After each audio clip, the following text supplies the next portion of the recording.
জেলা কংগ্রেসের সাংবাদিক সম্মেলন রাজীব ভবনে।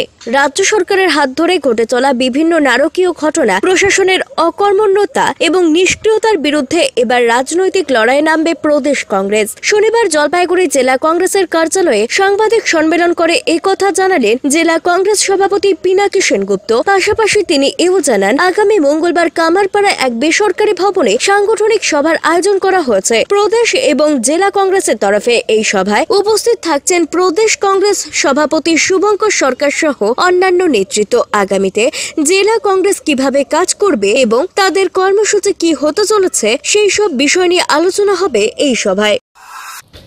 প্রদেশ কংগ্রেস কমিটির নির্দেশে আমরা তাই জায়গায় জায়গায় এই সাংগঠনিক সভা করছি।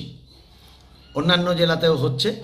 আমাদের জেলাতে প্রদেশ কংগ্রেসের সভাপতি মাননীয় শ্রী শুভঙ্কর সরকারের উপস্থিতিতে আগামী 7ই জানুয়ারি 2025 কামারপাড়ার শুভম ভবনে দুপুর 1টা থেকে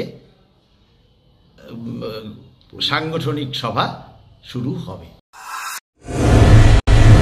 মনোরম পরিবেশে আপনাদের সপরিবারের সুস্বাগতম জানায় আশিয়ানা। এখানে রয়েছে অত্যাধুনিক বার্গার রেস্টুরেন্ট। এখানে শীততাপ নিয়ন্ত্রিত ফ্যামিলি রেস্টুরেন্টে রয়েছে সুস্বাদু রসনা তৃপ্তির সুব্যবস্থা। রয়েছে হোম ডেলিভারি পরিষেবাও। লজিং এর জন্য রয়েছে শীততাপ নিয়ন্ত্রিত কটেজ, যে কোনো রকম অনুষ্ঠানে ভাড়া দেওয়া হয়। ঠিকানা ময়নাগুড়ির বিডিও অফিস সংলগ্ন 31 নম্বর জাতীয় সড়কের পাশে। বুকিং এর জন্য যোগাযোগ করুন 8348215111 নম্বরে এবং হোম ডেলিভারির জন্য যোগাযোগ করুন 8348265111 নম্বরে। আজই সপরিবারে আসুন আশিয়ানায়।